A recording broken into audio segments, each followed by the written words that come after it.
Back in the final months of the year 1989, the Federal Bureau of Investigation made headlines by declaring their intent to standardize a powerful new sidearm chambered in the 10mm auto cartridge. This decision was set to usher in a new age of stopping power for federal agents. Not long after, Smith Wesson landed the contract to develop the Model 1076, a full-size duty pistol designed to chamber this hard-hitting round. For a moment, it seemed like law enforcement across the country was about to enter a new frontier of firepower, a direct answer to the growing firepower wielded by well-armed criminal groups. The announcement sparked serious interest not only among police departments but also within the shooting community and the national media. But by the time the calendar hit the year 1992, that plan had completely fallen apart. The Bureau abruptly pulled the plug on both the 10mm auto and their contract with Smith Wesson before even taking delivery of most of the pistols. Fast forward to the year 1997, and nearly every federal agent was now carrying a Glock chambered in .40 Smith & Wesson, a cartridge that quickly became the standard duty round for countless police agencies over the next 20 years. Officially, the pivot was blamed on mechanical issues with the Model 1076. But like most things in the gun world, the real story was far more layered, and it started a full decade before the 10mm auto even existed. Let's rewind to the year 1972. Whit Collins, a respected editor at Guns and Ammo magazine, spotted a missing link in the world of handgun ammunition. At the time, most defensive pistols were chambered in either 9mm or .45 automatic Colt pistol. Collins wondered why no one had created a cartridge that sat right between those two in terms of diameter and performance. The idea was simple: develop a .40 caliber round that could offer a balance of manageable recoil, decent magazine capacity, and better terminal ballistics. Even though no major manufacturer had shown interest in such a concept, Collins decided to build it himself. He created what he called the 40-grain New Arms, or 40 GNA. Working with gunsmith John French, Collins loaded a 180-grain .40 caliber projectile into a cut-down .30 Remington rifle case. They modified a Browning high power to run the round, and the results were impressive. They achieved a muzzle velocity of around 1,110 feet per second out of a 4.7-inch barrel. The tests were featured in a two-part Guns and Ammo article, but unfortunately, the idea never caught fire. In the climate of the 1970s, gunmakers just didn't see commercial value in introducing a new cartridge for semi-automatics. Then came the year 1980. A 51-year-old Austrian engineer named Gaston Glock was running a modest business out of his garage, producing knives and field equipment for the Austrian military. Through his network, he learned the army was shopping for a new service pistol. Glock, who had zero prior experience in firearm design, dove headfirst into the world of handguns. He brought in specialists to help him design a pistol tailored to military and law enforcement needs. Within a year, he submitted his design and secured a patent for his 17th invention, a lightweight, polymer-framed 9mm pistol unlike anything else on the market. That pistol, the Glock 17, ended up winning the Austrian military contract and launched one of the most iconic brands in modern firearms history. Meanwhile, though Collins' 40 GNA never hit mainstream production, the concept stuck with one particularly influential figure, Colonel Jeff Cooper. Known as one of the godfathers of the modern pistol craft movement, Cooper saw real potential in a .40 caliber round. In the early part of the 1980s, he reached out to Collins to revisit the idea. But Cooper had a different vision. He didn't want a mid-tier cartridge. He wanted power. Real power. His words, "We shall require more power for our pistol." Instead of the original specs, 180 grains at 1,100 feet per second, Cooper proposed something beefier, a 200-grain slug flying at 1,200 feet per second. That vision would become the 10mm auto. The Swedish company Norma stepped in and refined Cooper's concept into a commercially viable cartridge. Their first loads included a 200-grain full metal jacket pushing 1,200 feet per second and a 170-grain hollow point screaming at 1,400. But the recoil and pressure were brutal on both the shooter and the firearm. Eventually, Norma throttled things back slightly, bringing those velocities down to roughly 1,120 and 1,300, respectively. As for the pistol platform, Cooper teamed up with a new outfit called Dornause and Dixon. They designed a handgun inspired by a scaled-up CZ-75 and named it the Bren 10. While the pistol had serious potential, the company didn't have the capital to sustain full production. Delays mounted, and by the time they filed for bankruptcy in the year 1986, fewer than 2,000 pistols had shipped. That might have been the end of the road for the 10mm auto until Colt stepped in. In the year 1987, Colt released the Delta Elite, a 10mm take on the classic 1911. Though it didn't exactly match Cooper's original vision, it kept the cartridge alive for hardcore shooters and 1911 fans alike. Then came April 11, 1986, a day that would go down as one of the darkest in the Federal Bureau of Investigation's history. That morning in Miami, a gun battle erupted that would leave 2 agents dead and 5 more seriously wounded. The suspects? Just 2 violent felons armed to the teeth. What followed wasn't just a loss, it was a wake-up call. The Miami shootout became a pivotal moment in modern American law enforcement, revealing just how vulnerable even elite federal agents could be when outgunned. The firefight exposed serious flaws not just in gear, but in training. The FBI's agents managed only a 15% hit rate during the engagement, pointing to a major shortfall in marksmanship and tactical readiness. The media jumped all over the story, shaping a growing public belief: America's cops were being outclassed by the criminal element. The suspect who caused most of the bloodshed, Michael Platt, wielded a Ruger Mini-14 loaded with 30-round magazines, a serious rifle for a street fight. The FBI agents facing him were armed with a mix of wheel guns, pump-action shotguns, and a few 9mm duty pistols. In short, they were under-equipped for the fight they walked into. That moment triggered a fast and dramatic shift across law enforcement agencies nationwide. Departments had already begun migrating from revolvers to semi-autos, but this incident put that shift into overdrive. While many departments turned to trusted names like Smith & Wesson, Beretta, and Sig Sauer for their new 9mm sidearms, there was a fresh contender that had just arrived: stateside Glock. Months before the gunfight in Miami, Glock pistols quietly started hitting American gun store shelves. But Gaston Glock wasn't thinking small. His strategy was bold: offer aggressive trade-in programs to law enforcement, knowing that civilian sales would follow. He famously said, "We focused on the law enforcement market, knowing it would open the door to the commercial market." Glock's pricing was aggressive, $300 a unit, which was $60 below dealer cost. Departments in cities like Miami, San Francisco, Dallas, and Minneapolis were among the first to adopt Glock pistols, and by the end of 1987, Glock had cemented its status as a serious player in American law enforcement. After the Miami bloodbath, the FBI began overhauling its firearms policies from top to bottom: sidearms, ammunition, and the way agents trained with both. At the time, many FBI personnel were still carrying .38 special revolvers, while tactical teams ran 15-round Smith & Wesson Model 459 9mm. In fact, 3 of the agents in that infamous gunfight were former SWAT members, still armed with those Smiths.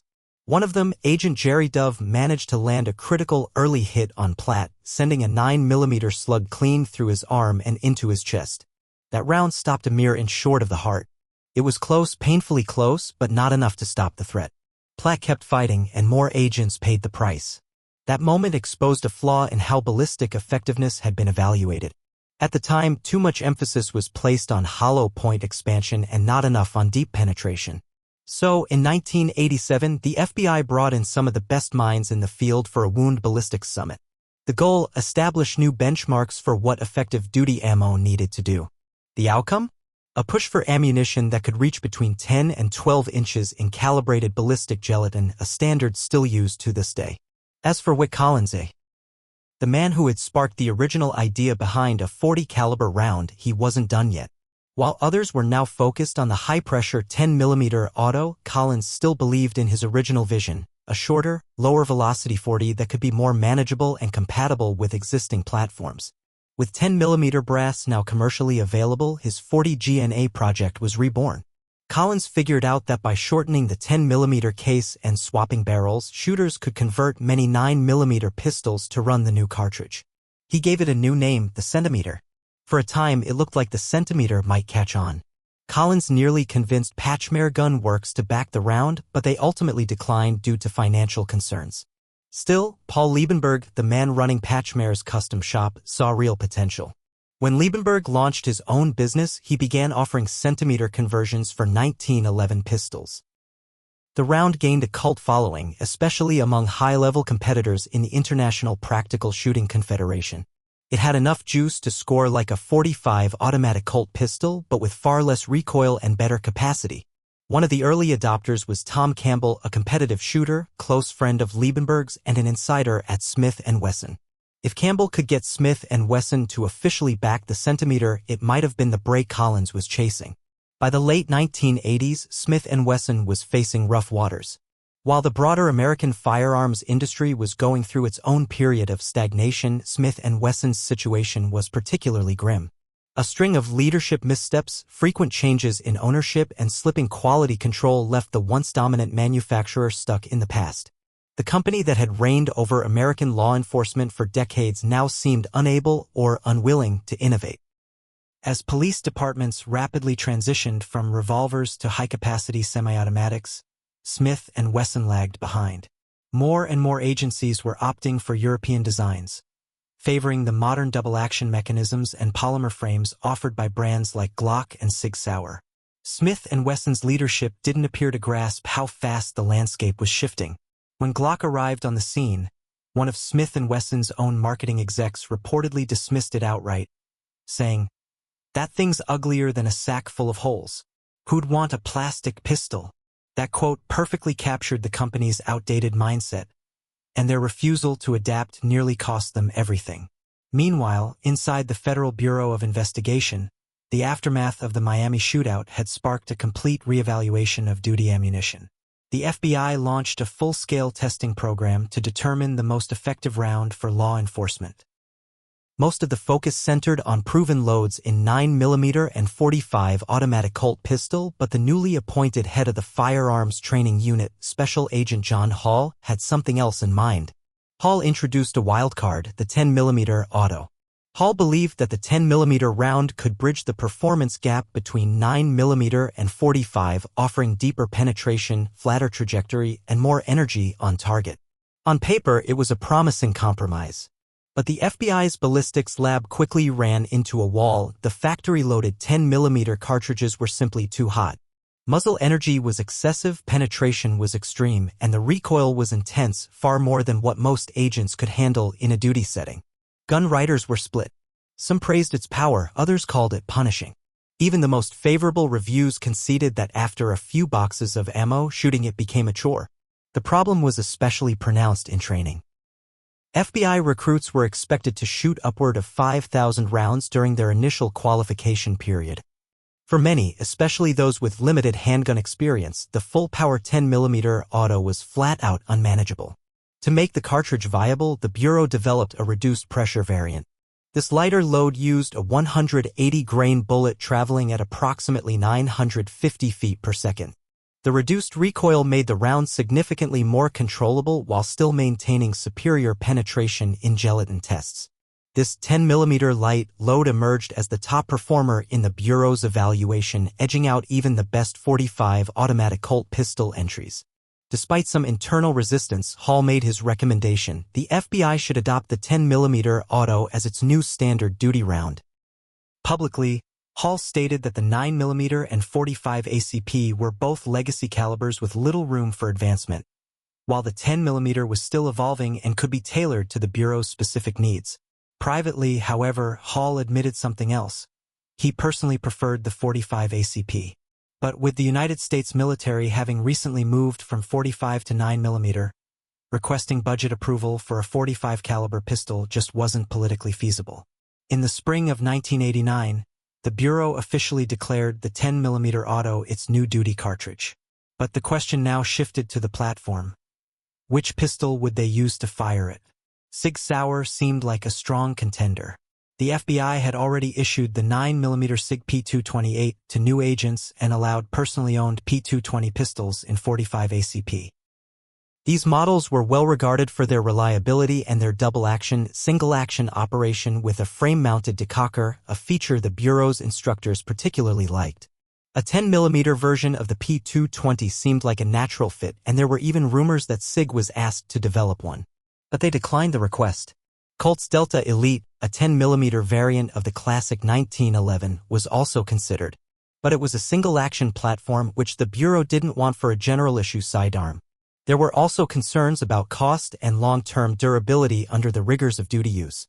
That left only one serious candidate, Smith & Wesson. Despite all the red flags, declining workmanship, leadership turmoil, and a dated product catalog, Smith & Wesson still had two key advantages. First, they were one of the few companies capable of filling a large-volume government contract on short notice. Second, they already had a big-frame pistol platform in production that could be reworked to handle the 10mm round. Smith & Wesson got to work modifying their existing .45 ACP models. They created a new design that used a full stainless steel frame and a mid-length barrel measuring 4 1/4 inches. The traditional slide-mounted safety decocker was replaced with a frame-mounted lever similar to what Sig Sauer had popularized. The final product was named the Model 1076. The FBI signed a contract for 9,500 pistols, and for a time the Model 1076 served as the Bureau's standard-issue sidearm. But as time went on, the design revealed its flaws, particularly in ergonomics, parts durability, and shooter fatigue. What was meant to be a long-term solution soon became just another chapter in the Bureau's ongoing search for the ideal duty weapon. Behind closed doors, Smith & Wesson was juggling more than just the FBI's 10mm contract. At the 1990 Shooting, Hunting, and Outdoor Trade Show in Las Vegas, the company quietly unveiled what would soon become a game-changer, the new .40 Smith & Wesson cartridge. But contrary to what many had hoped, this was not the competition-focused centimeter load that Paul Liebenberg and his crew had championed. Instead, it was something far more tactical. Once word leaked that the FBI was leaning toward a lighter, reduced recoil 10mm load, Smith & Wesson spotted a major opening. That 180-grain bullet moving at around 950 feet per second, originally tested by the Bureau, was a perfect candidate for a shortened 10mm case. The logic was simple. If law enforcement agencies could get the same ballistic performance as the FBI's new standard, but in a more compact, 9mm-sized pistol, they'd jump on it. Smith & Wesson saw a way to claw their way back to dominance in the duty gun market. Working discreetly alongside Winchester, Smith & Wesson began refining the centimeter into what would officially become the .40 Smith & Wesson. The new cartridge was tailored for use in pistols based on the company's existing Model 59 and 900 series platforms. Within a few months, the project was far enough along to go public. At that year's SHOT Show, Smith & Wesson rolled out the cartridge alongside a brand-new steel-frame duty pistol, the Model 4006. But Smith & Wesson wasn't the only heavyweight making waves in Vegas. Over at the Glock booth, anticipation was building. With the FBI's adoption of the 10mm auto set to spark wider demand, Glock seized the moment by launching its own full-size 10mm platform, the Glock 20. To mark the occasion, none other than Gaston Glock himself made his first SHOT Show appearance. Though Glock had already made a name for itself in the American market, few people actually recognized the quiet Austrian behind the brand.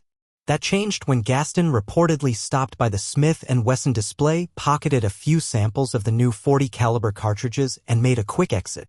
After a closer look, it didn't take long for Glock's engineering team to realize something big. The new .40 Smith & Wesson round could be fired from a standard Glock 17 with just a barrel swap. That revelation set Glock's production wheels spinning. They fast-tracked development of a new pistol chambered in .40 caliber, the Glock 22. It hit the commercial market before Smith & Wesson could even get the .4006 out the factory door. Although the official release of the .4006 followed just 1 week later, Glock had already beaten Smith & Wesson to the punch with a firearm built around the very cartridge Smith & Wesson had created. It wasn't a catastrophic failure for sales, but it was a serious embarrassment and a stark reminder that the old guard had underestimated their polymer-framed rival yet again. Meanwhile, the FBI was facing problems of its own. Even as the Bureau began receiving shipments of their new 10mm duty pistols, doubts were already mounting. The debut of the .40 Smith & Wesson cast a long shadow over the decision to go with 10mm, especially given the growing buzz among law enforcement circles around the smaller, more manageable round. But worse still, the Model 1076 pistols were plagued by reliability issues. While some guns ran flawlessly, others had severe malfunctions. In one particularly troubling instance, the slide on a pistol locked shut and had to be struck with a mallet just to open it. although many field agents actually liked the Model 1076. Appreciating its accuracy and soft shooting characteristics, the pistol was undeniably bulky. Weighing in at 46 ounces, it tipped the scales even heavier than a traditional all-steel 1911. The balance felt front-heavy to some, and while the recoil of the reduced 10mm load was comparable to a standard .45 automatic Colt pistol, the large frame made handling awkward for agents with smaller hands. The grip, though slim in profile, had too much reach for many users to manipulate the controls efficiently. Even agents with bigger hands had trouble activating the slide release without shifting their grip. Add to that an unwieldy Dikako lever and inconsistent build quality, and it's easy to see how frustration started to build inside the Bureau. The platform wasn't terrible, but it wasn't tailored to the realities of FBI fieldwork either. Despite Smith & Wesson's efforts to address the design flaws, the process moved slowly. With every passing month, new issues emerged. The Bureau's confidence in both the Model 1076 and its 10mm project as a whole began to erode. The original hope had been to find a middle ground between power and control, but instead, the Bureau had a gun that was too big, too heavy, and too temperamental for everyday carry. It became clear the FBI was looking for a way out of the contract. Although the Model 1076 had its fans, it wasn't the long-term solution the Bureau had envisioned. What started as a promising new direction ended in buyer's remorse, further straining the already fragile relationship between the agency and one of America's oldest gun makers. The contrast between Smith & Wesson's struggles in the early 1990s and Glock's meteoric rise could not have been sharper. While Smith & Wesson was fighting to keep a foothold in the law enforcement world, Glock was racking up wins left and right. Their polymer frame handguns offered not only excellent reliability but also incredible profit margins. Glock was pulling in around 65% profit per unit, while Smith & Wesson had to settle for margins somewhere between 5 and 20%. That gap alone told the story. In a last-ditch effort to compete, Smith & Wesson rolled out the Sigma series in the year 1993. The problem? It looked and functioned so much like a Glock that even the parts were nearly interchangeable. Glock didn't take long to respond. They filed a lawsuit for patent infringement, and Smith & Wesson ended up settling the matter out of court for several $1 million. Although the company tried to tweak the Sigma's design post-lawsuit, the damage was done. Most shooters saw it as a poor man's Glock, and that stigma stuck. The Sigma never recovered from that reputation. That same year, things soured with the FBI as well. The Bureau had grown frustrated with the ongoing problems tied to the 10mm Model 1076 pistols. Between repeated mechanical issues, complaints from agents, and growing dissatisfaction with the platform's size and handling, the FBI decided to terminate the contract. In the end, only around 2,400 pistols were delivered out of the 9,500 originally ordered. While some field agents continued to carry the 1076 well into the late 1990s, most of those guns ended up collecting dust in the armory vaults down in Quantico. Now, while many of the FBI's complaints were valid, it's not out of the question that they were exaggerated to help justify a shift toward a more manageable caliber. The .40 Smith & Wesson was starting to gain steam, and it offered a balance of power and recoil that better fit the Bureau's evolving mission profile. Smith & Wesson, ironically, was caught flat-footed by the popularity of their own cartridge. They never fully leaned into the .40 caliber platform when it mattered most. Meanwhile, Glock pounced. By 1997, the FBI had officially adopted the Glock 22 and 23, both chambered in .40 Smith & Wesson, as their standard-issue sidearms.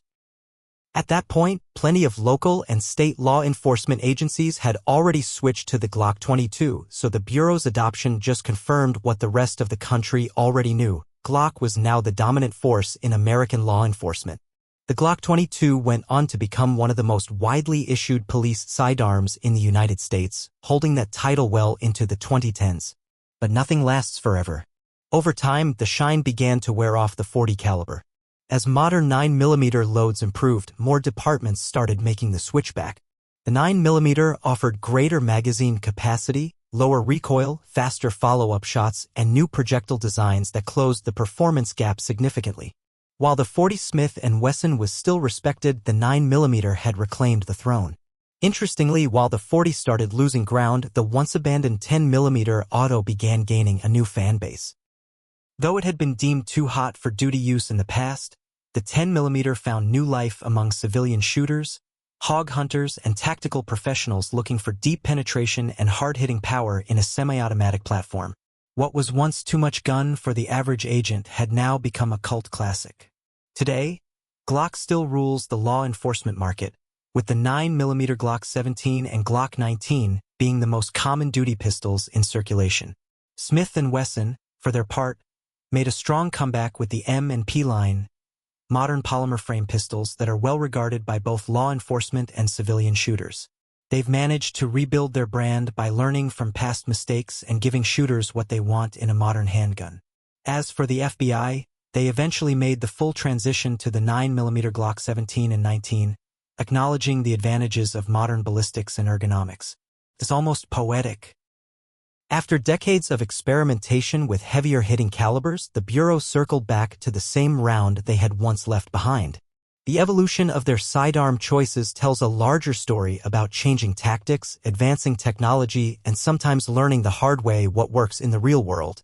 And perhaps most ironic of all, the 10mm Auto and the .40 Smith & Wesson, both born from the same pursuit of ballistic superiority, have ended up as staples in the firearms world. Once viewed as too much or not enough, these two rounds now enjoy enduring popularity with the folks who appreciate what they bring to the table. Back in the early 1990s, that outcome would have seemed unlikely at best.